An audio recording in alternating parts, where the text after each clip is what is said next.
চাওক এগৰাকী যিগৰাকী ACS বিষয়া নুপুৰ বৰা সেই নুপুৰ বৰাৰ যি আখ্যান সেই আখ্যান হয়তো এতিয়ালৈকে মুখ্যমন্ত্ৰী তদাৰকী কোষে উলিয়াই শেষ কৰিবই পৰা নাই কিয়নো তেওঁ বিভিন্ন স্থানত তেওঁ যি অগাধ সম্পত্তিৰ পাহাৰ গঢ়িছে সেই অগাধ সম্পত্তিৰ পাহাৰ তেওঁ ইতিমধ্যে পৰ্যায়ক্ৰমে মুখ্যমন্ত্ৰী তদাৰকী কোষে এফালৰ পৰা নিৰীক্ষণ কৰি গৈছে বা এফালৰ পৰা উদ্ধাৰ কৰিবলৈ চেষ্টা কৰি গৈছে আৰু তাৰ সমান্তৰালভাৱে যদি চাই এইগৰাকী যিগৰাকী ACS বিষয়া নুপুৰ বৰা সেই নুপুৰ বৰা যদি আপুনি দৰমহাৰ হিচাপত চাই তেনেহ'লে তেওঁ 6টা বছৰত প্ৰায় 45ৰ পৰা 48 লাখ টকাৰ ভিতৰত তেওঁ দৰমহা পাইছিল কিন্তু এইগৰাকী যিগৰাকী ACS বিষয়া আছিল সেই ACS বিষয়াগৰাকী তেওঁ যদি আপুনি সম্পত্তিৰ তালিকা চাই তেনেহ'লে কোটিৰ ঘৰত বা কোটিৰ টকাৰ ওপৰত তেওঁ সম্পত্তি গঢ়িছে কেৱল তেওঁৰ ঘৰত দুটাকৈ বাসগৃহত যি অভিযান চলাইছিল সেই অভিযানত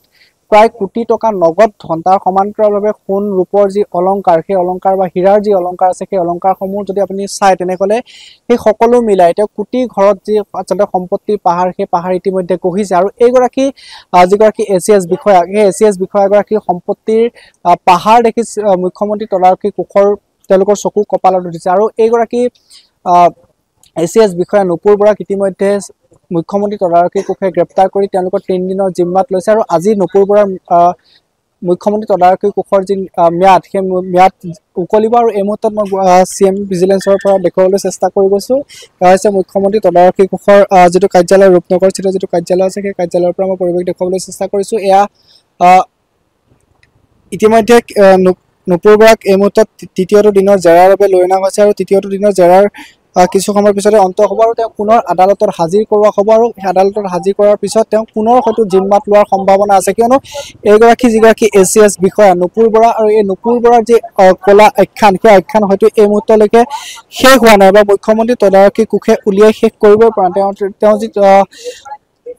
সম্পত্তিৰ যি আচলতে বিয়াগম তালিকা সেই তালিকা এফালৰ পৰা মুখ্যমন্ত্ৰী তদাৰকী কোষে গোটাইছে অভিযান চলাইছে আৰু সেই অভিযানৰ অন্তত তেওঁৰ কিমান আচলতে সম্পত্তিৰ তালিকা সেয়া স্থাবৰ কৰিব পৰা হ'ব আৰু তাতকৈ আচলতে ভয়ানক কথাটো হৈছে যে এইগৰাকী যি ACS বিষয়া নুপুৰ বৰা এই নুপুৰ বৰাৰ বৰপেটা ৰোডৰ যি আচলতে ৰাজহ চক্ৰৰ বিষয়া নুপুৰ বৰা আছিল সেই নুপুৰ বৰাই বিভিন্ন সময়ত মাটিৰ যি নামজাৰি হওক বা মাটিৰ বদলি বা বিভিন্ন ক্ষেত্ৰত তেওঁ আচলতে ধনৰ দাবী কৰি ধনৰ আত্মসাৎ কৰি তেওঁ বিভিন্ন লোকৰ পৰা ধনসমূহ সৰকাইছিল আৰু তেওঁ কোটি ঘৰত তেওঁ সম্পত্তি ইতিমধ্যে গঢ়াই লৈছিল তাৰ ভিতৰত যদি আপুনি চাই এইগৰাকী ৰাজহ চক্ৰ বিষয়া নুপুৰ বৰা তেওঁ বিভিন্ন সময়ত তেওঁ বিভিন্ন ক্ষেত্ৰত তেওঁ যি আচলতে ধনৰ আত্মসাৎ সেই আত্মসাৎ কৰাৰ যি খবৰ ইতিমধ্যে মুখ্যমন্ত্ৰী তদাৰকী কোষে 6 মাহৰ পৰা নিৰীক্ষণ কৰি অৱশেষত তেওঁ গ্ৰেপ্তাৰ কৰিছে আৰু 3 দিনীয়া যি তেওঁলোকৰ জিম্মাত সেই জিম্মাত বিচাৰিছিল আৰু আজিৰ দিনটো তেওঁৰ জিম্মাৰ শেষ হ'ব আৰু তেওঁৰ যি আৰক্ষীৰ জিম্মা আছে সেই আৰক্ষীৰ জিম্মাৰ সময়ত বিভিন্ন তথ্যসমূহ পোহৰলৈ আহিছে যে বৰপেটাৰ হওক বা